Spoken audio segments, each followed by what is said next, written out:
Hey, I want to thank everybody for coming out, especially my friends for coming out. And my friends who didn't come out, you all suck. I'm actually a stepdad to my girlfriend's 12-year-old cat. We have 2 cats together. I have a dog from a previous relationship. He lives with his mom and her new husband, Frank.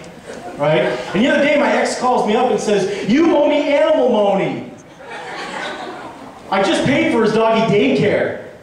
She's like, "Yeah, but he ate Frank's shoes. I gotta buy him some new ones." I'm like, "All right, put the phone near Buster's ear. Buster, that's a good boy. That's a good boy. Yes, you is." But now my girlfriend wants to have real kids, not just pet kids. Sorry, babe, I gotta do this. And I know I said I wouldn't do it on stage, but I gotta do this, right? And she wants to have kids, and I'm 39 years old, right? I don't even know if my boys can make that journey anymore. You know what I'm saying? So we do a test run, right? They grab a fallopian tube and start floating around. Like they're headed down the Salt River. All of a sudden, he gets up and he starts making a break for it. I'm like, yeah! No, he comes back with a case of beer and a bag of weed. That's when I realized my boys aren't going anywhere. So I figured we'd adopt, right? My girlfriend wants to adopt Caucasian kids. Now I know from personal experience, Caucasian kids are lazy. All right? I'm 39 years old, I've got negative $231 in my bank account. That's not a great ratio for my future. I need an investment.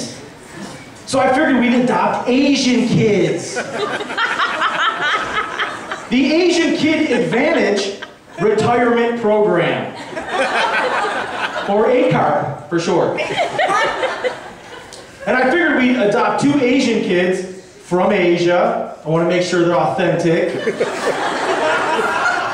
I bring them to the States, a boy and a girl, perfect Caucasian Asian family. All right. The girl I'm going to put through law school, the law office of Misuyu. The boy I'm going to put through medical school, Dr. Nosumi. And there's really not that much of an investment. You know what I mean? They're little people. They survive on rice and broccoli. I throw a chicken in the oven every once in a while. I got father of the decade. I'm gonna wake up the next day and have a bunch of pairs of Nikes all sewn for me. But they're kids, they sewed it out of my leather chair. I'm like, oh man, you know what I mean? But we might have some problems because my grandfather was in the Korean War. So that may make Christmas a little weird, especially if I get Nosumi a gun for Christmas. I can just see Grandpa off of his meds going, "Oh my God, they found me!" No, he's our future Grandpa. He's gonna take care of all of us.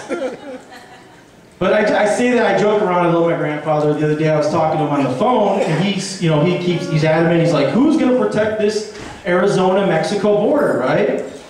So all of a sudden he drops the phone, and in the background I hear him yell, "Get off my property, you son of a bitch!" That's who we ought to have protect the border, the elderly. Guys, forget the border fence, let's build a Sun City down there. Sun City Border Grand. Right? Come to the first annual mile-long Lubies.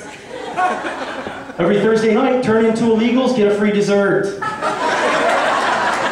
And there's plenty of things for them to do. We've got casinos everywhere. You know what I mean? We'll just change the slots from cash prizes to medical procedures. Grandpa needs a colonoscopy. Oh, herpes removal again. Don't worry, Grandpa. But now she wants to get married. You know what I mean?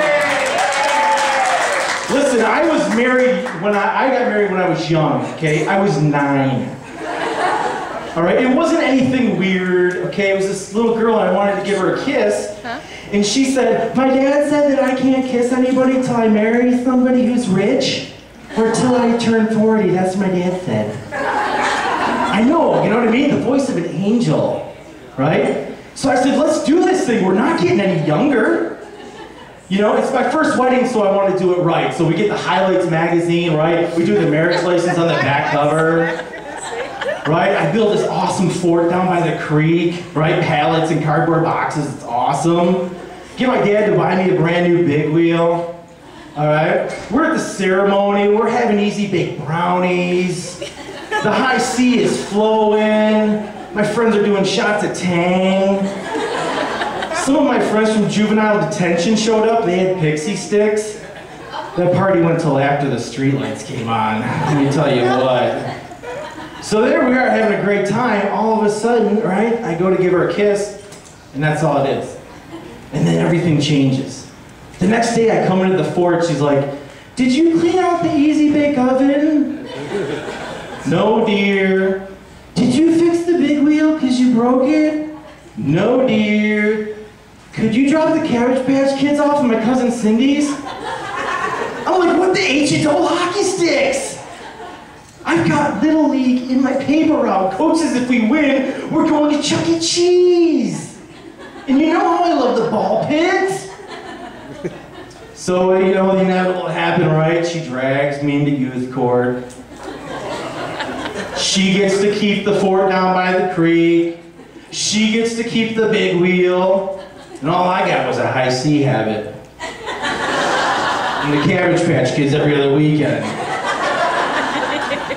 But the worst part about the whole thing was, come to find out the Cabbage Patch Kids weren't even mine. Their real dad's name was Fisher Price. Hey, thanks a lot, guys. My name is Dereck Mast.